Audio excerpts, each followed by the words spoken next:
नमस्कार। आज हम आए हैं चाकसू विधानसभा क्षेत्र में। यहाँ पर जनता से रूबरू होने के लिए क्या जनता की राय है, क्या जनता इस क्षेत्र से किसको विधायक चुनना चाह रही है, जानते हैं जनता की राय। सर जी, आपने मुझे समय दिया, इसके लिए आपका बहुत बहुत हार्दिक अभिनंदन, साधुवाद। मैं चाकसू के विकास की बात करूं सर्वप्रथम आपसे। जब से विधानसभा चुनी गई है तब से आज तक चाकसू में ना तो सीवरेज एडॉप्ट हुई, Chaksu as a satellite hospital से क्रमोन्नत कर दिया गया उप जिला स्वास्थ्य केंद्र, लेकिन वहाँ सीटी स्कैन की मशीन आज तक भी उपलब्ध नहीं है। चाकसू में इंडस्ट्री एरिया घोषित किया गया, लेकिन कोई उसके लिए कोई शेड्यूल टाइम नहीं है जिसके लिए वो इंडस्ट्री एरिया घोषित किया जाए। चाकसू में पीजी महाविद्यालय आज तक स्थापित नहीं हुआ, सिर्फ गर्ल्स कॉलेज और बच्चों के लिए ग्रेजुएशन यानी बैचलर ऑफ आर्ट तक की ही सुविधा उपलब्ध है। लड़कियों की कॉलेज की बिल्डिंग की तैयारी की हुई है, अभी तक उसमें कोई कॉलेज चालू नहीं किया गया, शुभारंभ नहीं किया गया, और बच्चों की कॉलेज की बिल्डिंग का कहीं है ही नहीं। चाकसू ही जाए नेस के ज़माने की तहसील है, सबसे पुरानी तहसील होते हुए भी 1962 में चाकसू के 3 टुकड़े कर दिए गए। 11 पंचायत सांगानेर में, 11 पंचायत फागीमेर, 11 पंचायत बस्सी में लगा के चाकसू को परिसीमन में फागी विधानसभा क्षेत्र के साथ जोड़ दिया गया। पिछले 25 साल में 2008 में वापस चाकसू को विधानसभा क्षेत्र घोषित किया गया। तब से लेके आज तक किसी भी समाज के बंदे को, रेगर समाज के बंदे को, ना तो बीजेपी ने मौका दिया टिकट देके और ना ही कांग्रेस ने मौका दिया। इसलिए हम आज इस राष्ट्रीय लोकतांत्रिक पार्टी के उम्मीदवार श्रीमान विकेश जी खोलिया के साथ खड़े हैं और इन्हीं को भारी मतों से विजयश्री हासिल करवाएंगे। क्या कारण है, क्या वर्तमान एमएलए जो हैं उन्होंने कार्य नहीं करवाए, विकास के कार्य नहीं करवाए, जनता के हित के कार्य नहीं किए? वर्तमान एमएलए ने सिर्फ अपनी जो भी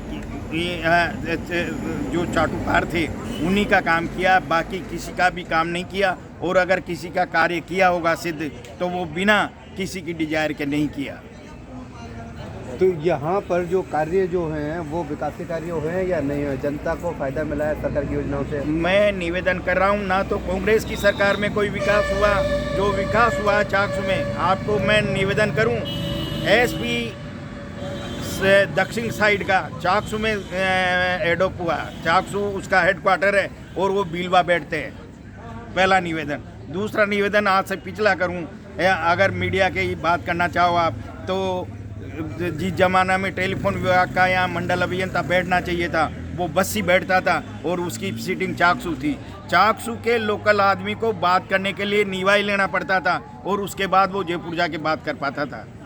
और मैंने आपको चिकित्सा सुविधा की बात करी थी, तो कहने को तो सैटेलाइट को क्रमोन्नत करके इन्होंने ने जो उसको उप जिला स्वास्थ्य केंद्र बना दिया, लेकिन आज भी वो उप जिला स्वास्थ्य केंद्र में सीटी स्कैन की मशीन उपलब्ध नहीं है। और जो वहाँ ये सोनोग्राफी की मशीन है, वो गिने चुने आदमियों की सोनोग्राफी की जाती है, उससे न कि और किसी की, वो भी सुविधा नहीं है यहाँ। तो जो यहाँ से एमएलए हैं उन्होंने इस तरीके की सुविधाएँ सिर्फ क्या गिने चुने लोगों के लिए करवा रखी है? देखिए, सुविधा है ही नहीं, गिने चुने कहाँ से आएंगे? सीटी स्कैन की मशीन तो है ही नहीं यहाँ। पीजी क्लासेज के लिए कोई यहाँ आने जो महाविद्यालय है ही नहीं, सिर्फ ग्रेजुएशन तक का ही यहाँ विद्यालय है। अब वो आप किसका विकास, किस बात का विकास मानते हैं? विकास काहे का होना चाहिए? विकास यहाँ इंडस्ट्री एरिया एडोप्ट नहीं है, यहाँ रेलवे में रेलवे रुकती नहीं है, 3 किलोमीटर की दूरी पे है।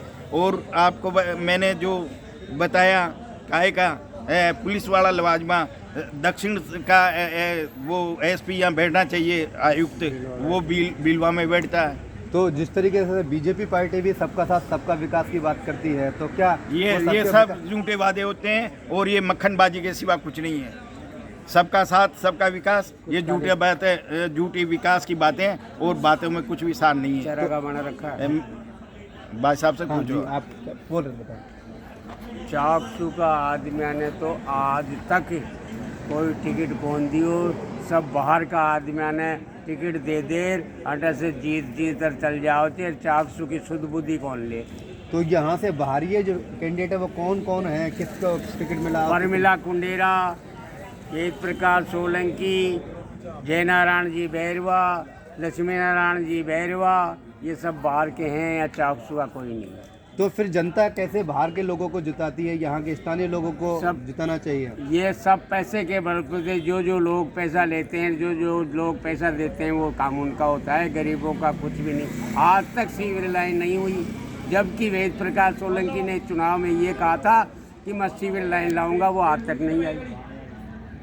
तो इस बार जनता किसको एमएलए बनाने वाली है? इस बार जनता है जो दोनों पार्टियां चक्कर में पड़ रही है, बोतल को वोट मिलेगा। सारी जनताओं की ख्वाहिश है, सब समाज की ख्वाहिश है कि अब की बार वेद प्रकाश सोलंकी की बजाय उसको हरा करके उसने सबसे बंदी बांध रखी है।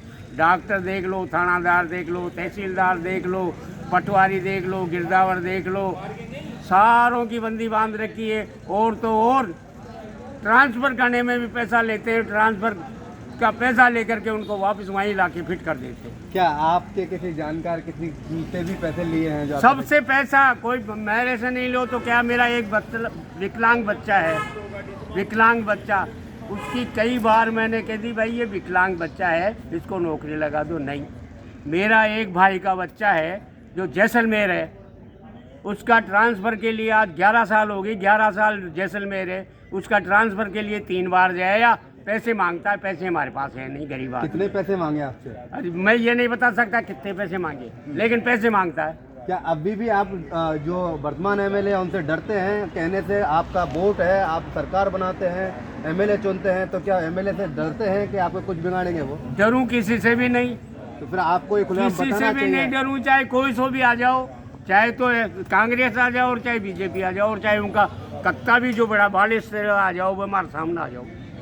तो इस बार जनता का मूड किसकी तरफ है? कौन एमएलए बनेगा आपके इस साथ? वक्त दोनों पार्टियों के चक्कर लग रहा है ऐसे, बोतल जीतेगी, बोतल जीतेगी, बोतल के वोटों की गिनती होगी। अच्छा, बोतल के कैंडिडेट कौन है? विकेश जी खोड़िया अच्छा, यहाँ पीजी कॉलेज चला रखी है और आज 20 साल से हैं, उनको टिकट मांगते, टिकट देते ही नहीं तो बीजेपी देती, ना कांग्रेस देती। रहेगा समाज को तो जैसे मच्छर की तरह काट के फेंक रखा।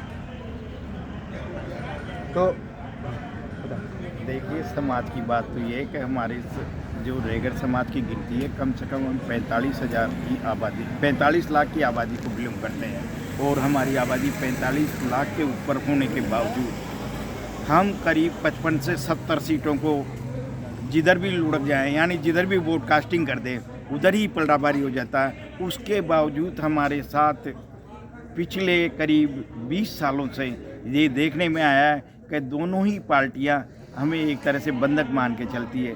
कांग्रेस को वोट दे तो कांग्रेस कहती है इन्होंने वोट नहीं दिया, बीजेपी तो कभी मान ही नहीं सकती कि रेगर समाज में वोट देता है। तो लिहाजा हमारे पास कोई इस तरह का चार्म नहीं था। अब हमारे पास तीसरा मोर्चा आ गया और हम तीसरे मोर्चे को ही समर्थन देंगे और भारी मतों से विजयी बनाएंगे। हम और भी जानना चाहते हैं, यहाँ पर और भी मतदाता है और बुजुर्ग हैं,